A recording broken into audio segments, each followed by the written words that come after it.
Welcome to Funding the Dream on Kickstarter. My name is Richard Bliss. I'm the host. You're listening to episode 100, and today we have a special episode. We're videotaping this one. I guess videotape is such an old, archaic word, but we are recording this interview with a special guest, Mr. David Brin. David, welcome to the show. Great to be here and talking to people who are at the cutting edge of new ideas and new ways to fund them. Well, that's and that really is kind of what we're talking about, cutting edge. You have written, for those of my guests, there's only a few of them, who don't know who you are. You have been writing, studying, researching, commenting on trends in our society for many years, right? Well, yeah. I mean, it's what I'm paid to do. I got my union card as a physicist, studying what's in aspects. But the thing that I do for a living now is pundit technological change and things like that. So let's talk about that pundit role that you had. You've written several books. One was Earth, which was very popular, and some have said predicted the World Wide Web, email spam, things like that. A book that came out in 1998 that I enjoyed, a nonfiction, Transparent Society, which really addressed the increasing concept of observation of cameras everywhere and that type of thing. And now you've come out with your most recent book, which was Existence in 2012. Oh, right. Well, the career that makes the biggest difference is, of course, my career as an author. Right. That's novels, things like that. The novel Postman got turned into a movie by Kevin Costner, for example. And so the Earth, and my new novel Existence, they are novels that explore the near immediate future, a little beyond the immediate future, the 30, 40-year projection, which is one of the most difficult things that science fiction tries to do. And then other novels of mine go farther out, the talking dolphins in space. What might happen if we uplift creatures to our level of sapience? Will we treat them well? Will we make them members of our civilization? That sort of thought experiment, Gedanken experiment, that we do with the prefrontal lobes, these little nubs above the eyes. And we know that that's the case because people who have had prefrontal lobotomies lose interest in the future. They're still intelligent, but they do this thought experiment, Gedanken experiment, as Einstein called it,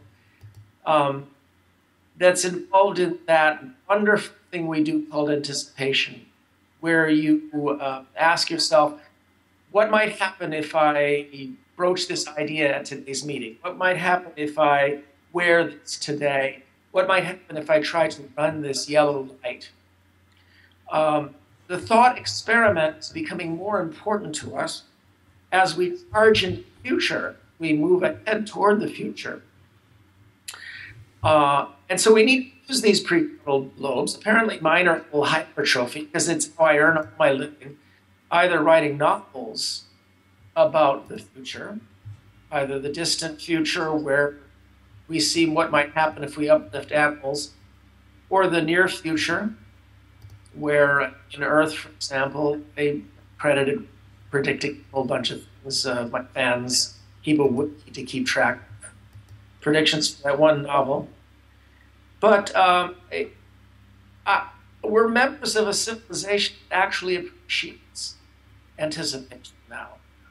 It didn't used to be the case. In most past societies, it was considered highly suspect, which is why I'd much rather have a free bottle in front of me than a frontal lobotomy. Okay. Let's talk about that, because you have generated some controversy with some of the things that you've written when it comes to that theme of looking forward, looking back, because I'm talking about your writing about Star Wars, Lord of the Rings, and what you see, I guess, as backward-looking themes of elitism versus your belief in, I'm going to hopefully not put words in your mouth, but your belief in the power of society and crowds and groups of people to come together and solve their own problems. Well, you said a mouthful there, and there's an awful lot going on in what you have to say. For example, there's the whole notion of what are the basic attractor states of human civilization. The most fundamental attractor state is the one that's reinforced by Darwin, and that is owner oligarchy, pyramids of power in which a few lorded it over all of those below and controlled the information flow and restricted the rights of the sons and daughters of the poor to get the education and knowledge that they needed in order to compete, because, of course, that would engender competition with their children. This was the failure mode of 99% of researchers. And in my studies of SETI, the Search for Extraterrestrial Intelligence, I have to tell you that of the 100 or so explanations from Fermi paradox, that's the mystery of why we don't see aliens. Of the 100 or so explanations, I think that's one of the strongest. That is, that almost alien races fall into the same trap that 99% of human civilizations did. And that's feudal. That's this pyramidal social structure. We're the only times in human history, Heraclean Athens was another one, in which we set up a diamond social structure in which the well-off middle class is dominant and it outnumbers the poor, it outnumbers the rich, it outnumbers the poor, and the children of the middle class always have a chance to be rich, and the children of the poor always have a chance to be middle class. Yeah, this should be our flag. It's called the American dream. That diamond should be on our flag. It's what we stand for. And of course, it's always under threat, because every generation there are attempts to hammer this diamond. It may not be stable back into a pyramid of privilege. And so, it's happening right now in America. And so this can be actually quite benign. So I have daughters, and so this whole idea of the princess culture that has developed, particularly recently with the Disneyfication of the concept of princesses. Every girl wants to grow up and be a princess. Well, a lot of guys want to grow up to be a Mad Max. That's one of the reasons why these post-apocalyptic things are so popular. I did a post-apocalyptic story, The Postman, that Kevin Costner made into that film. By the way, for those of you interested, I think that it's visually and musically stunningly gorgeous. It actually is very big-hearted and captured a lot of the themes of my book, and it is execrably dumb. But what can you do? It had no power and gorgeous, big-hearted, and dumb. One can live with gorgeous, hearted, and dumb. The point is, as I pointed out in some very popular online essays about Tolkien and about Star Wars, it is bizarre to point out that great-grandchildren of the heroes of the Western Enlightenment, who rebelled against feudalism, who rebelled against oligarchy and the pyramidal social structure, who gave us the opportunities to markets and science and democracy and justice to harness human competition and create this cornucopia of wealth that doesn't really fit in all into the left-right political spectrum at all. We should abandon that stupid metaphor, if for no other reason because it's French.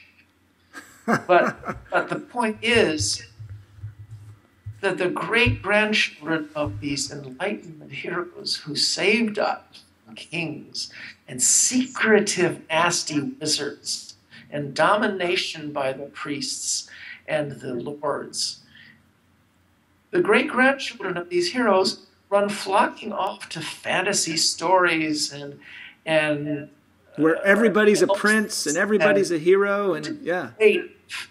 I love this from Lord of the Rings. Wouldn't it be great if you were the wizard or king who had a glassy globe on your table that you could use to see faraway places and communicate with other owners of the few Palantir glassy globes in real time at great marvelous distances.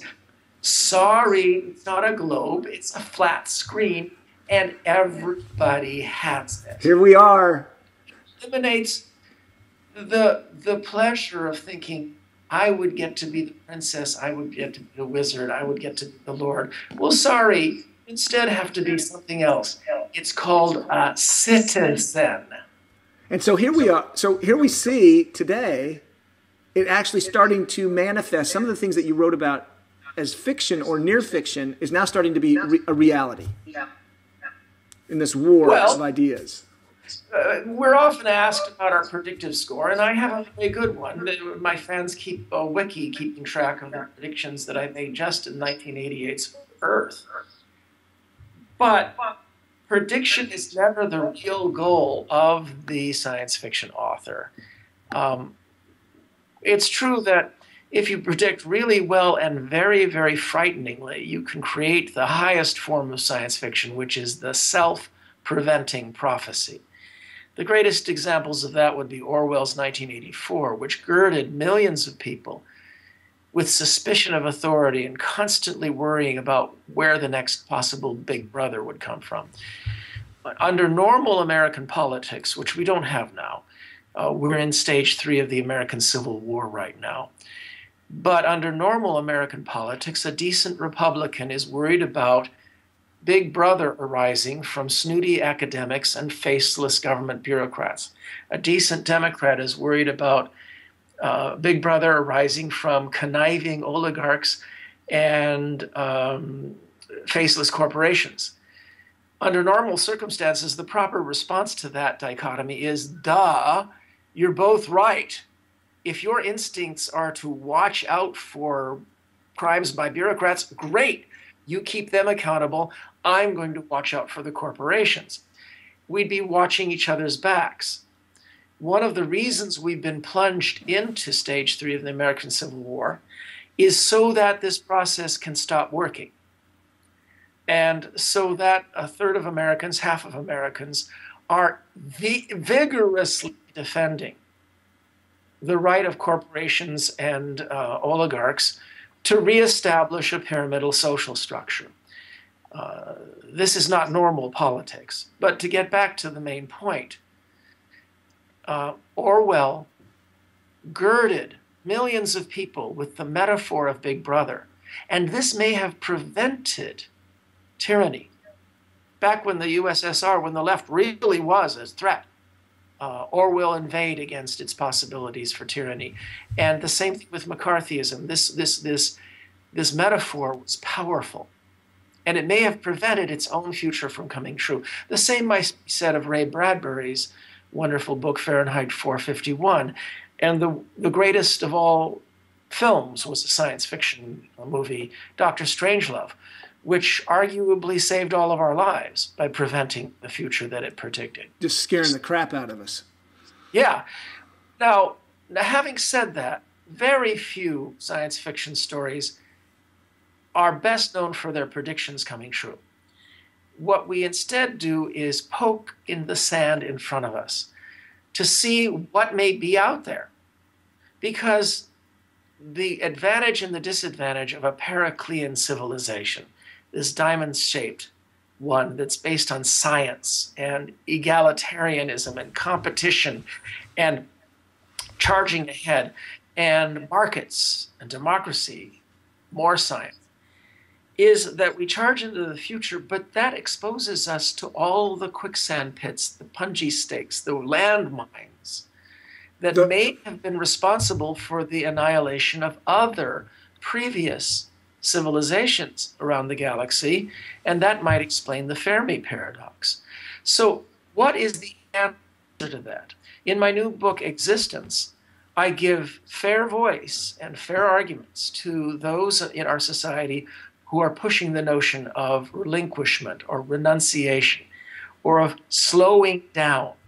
The greatest voice for this was Michael Crichton, who relentlessly in his books and stories showed science being pushed ahead too fast by people who make mistakes, and therefore a lot of people in the book die and everything gets put back. However, in every single Michael Crichton story, the real failure mode was the fact that these new things were done in secret. And if they weren't done in secret and openly, then they would have been criticized in science fiction novels and in the public. And a lot of the errors would have been found. For instance, in Jurassic Park, someone would have pointed out to the Disney guy in Jurassic Park, why are you making any carnivores at all? 1 billion people will pay you to come and see herbivores and give you 10 years to refine your security systems. Then make one T-Rex. 1 billion people will come back. Right. But you see, in a lot of these stories, the propeller of the plot is some stupid mistake that causes a lot of blood to be spilled. And instead of doing what I try to do, and that is saying, yes, we need to have blood spilled, we need to have action, we need mistakes to be made, but let's have them be smart mistakes, mistakes that happen despite our being a member of an intelligent civilization that tries to poke sticks in the minefield in front of it as we charge ahead. And that's the role that science fiction best plays, is that stick poking ahead as we charge into the future, as we say, up yours, Michael Crichton, we're going to charge ahead, because that's the only way we can get the stars. So in your book, your nonfiction book, though, Transparent Society, you kind of address this issue not from a science fiction writing standpoint, but from a standpoint of, look, this concept of privacy, the way that it's being trying to pushed in the public, is a fallacy, and that... Well, it's not that privacy itself is a fallacy. In the Transparent Society, I have an entire chapter that I dedicate to how important privacy is to human beings. But the fact that we might be fooled into panicking and giving up the thing that we need most in order to have privacy, in order to have freedom. The book's full title is The Transparent Society, Will Technology Make Us Choose Between Freedom and Privacy? And it is the only public policy book from the 20th century that's still not only in print, but selling more copies every year. So it's almost like you wrote a non-fiction science fiction book that is now becoming true. I think one of the reasons is becoming drones, surveillance equipment, the ability for me to watch and record anything, anytime, anywhere, and then publish it instantly to be viewed anytime, anywhere by anyone. That's kind of what that book was about, but at a time where that was still almost science fiction. Well, some things were starting to come into play at that time. In Britain, London had 100,000 old tube-based cameras around the city when I lived there in 1986. That made me think real hard about where we were heading.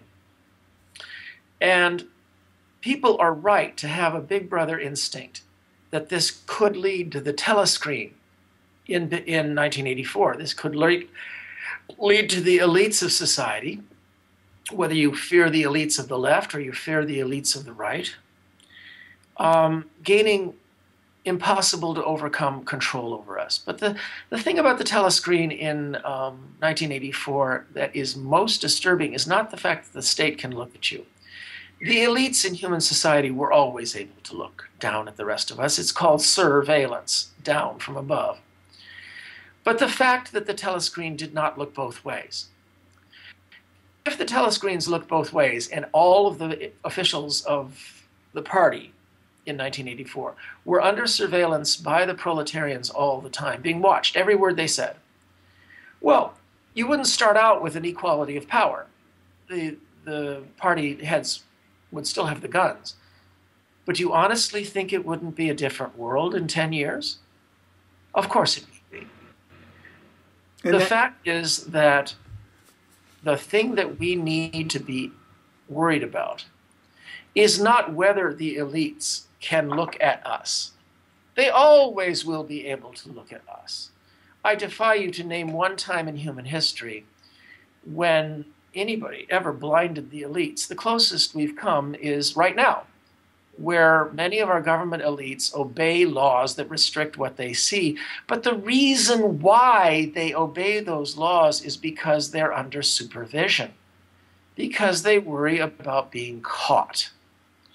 The thing that maintains freedom is called surveillance. I helped coin this term.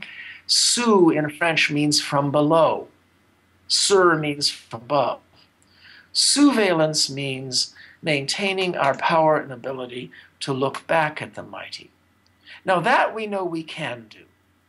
As Robert Heinlein said, the chief thing achieved by privacy laws is to make the spy bugs smaller. It doesn't stop elites from looking at you. However, if you pass laws that let us look at the mighty, then there will still be some collusion by elites, some of the elites of big money and oligarchy and corporate elites and government elites. Some of them will find little corners to skulk in where we can't see them, but it restricts the size of their conspiracies. It keeps them worried. If you have generous whistleblower awards, it keeps the heinousness of what they're plotting against us down to a level where they know that they can keep their henchmen loyal to them. And this is the great flaw in that spare change notion that it sounds like I attack right, and I do think they've gone insane. But here, let me attack the insane branch of the left by saying this spare change thing about, the government. Hundreds of government operatives and officials spent months planting explosives in the World Trade Center towers, showing competence, skilled split-second competence that they've never shown in any other government endeavor in history. And under circumstances where if one of them blew the whistle, that one would be a media star and a hero and a millionaire, and the others would be hanged. That really works. So, all right, we're almost out of time, and David, we could go on talking. People who see the Transparent Society, go to page 206. At the end of when 9/11 happened, I got emails from all over the world saying P206 exclamation point, and page 206 of in light of 9/11 becomes a real Twilight Zone moment. And that's kind of why I wanted to have you on the show, because traditionally we're just talking about small level crowdfunding concept. It's usually what we're talking about. But you've been talking about the power of crowds, because people have asked me, I get emails, is crowdfunding a bubble? Is this whole crowdfunding concept just going to go away? And I've been a fan of yours for many years. I have a hard copy of Transparent Society, bought it when it was published, because you did the article originally in Wired magazine, which I read in the edition. So a long time, and I looked at this and said, no, it's not a bubble. And one of the reasons is because a lot of the things that you've been writing about that say, no, it is a war that you're saying, and this is just one way that we're continuing to find the power to manifest ourselves as society and not have that power taken away. Gatekeepers, not allowing the gatekeepers to kind of run things. Well, in my new novel, Existence, I portray positive trends in the development of what people call smart mobs, the ability of private citizens to self-organize 30 years better than we can now. I mean, you can in one chapter, this woman on a Zeppelin that's approaching Washington, D.C. suspects that there may be a terror plot, and she clicks her teeth, and her glasses light up with information and smart mobs. She can see that experts on Zeppelins, hobbyists, conspiracy nuts, people are swarming in to join in, and each taking roles in collating and applying analytical programs and techniques on the things that she is their hands and eyes on the scene. And they say, turn your head left, look a little closer at that. Now climb up this stairway. We'll get you the codes to get up into the main part of the Zeppelin. It's a collaborative citizen posse that would be impossible in any other civilization, but that might be possible in our future. And that adds strength to a civilization that believes in citizenship. And I'll provide you with some links to some of the essays about citizen power that I've written. And in fairness, I get called back to DC frequently to discuss these issues. There are many sincere members of our civil service and the military, CIA and all that, who are very interested in these concepts. They're not threatened by them. They actually want to see them come true. Well, David, we could easily go on and on about all of this stuff. I certainly, we're out of time, and I certainly appreciate you taking a few minutes to kind of talk about this concept that you have written about for so long, the power of our society to affect change as a society. I certainly appreciate you being on the show. Well, it's sure thing, Richard, and some other time. Good luck to you all out there, and let's make the crowdsourcing citizen level dream come true. Well, I think we're getting there, and you're kind of leading the way. Thanks again, David. All right.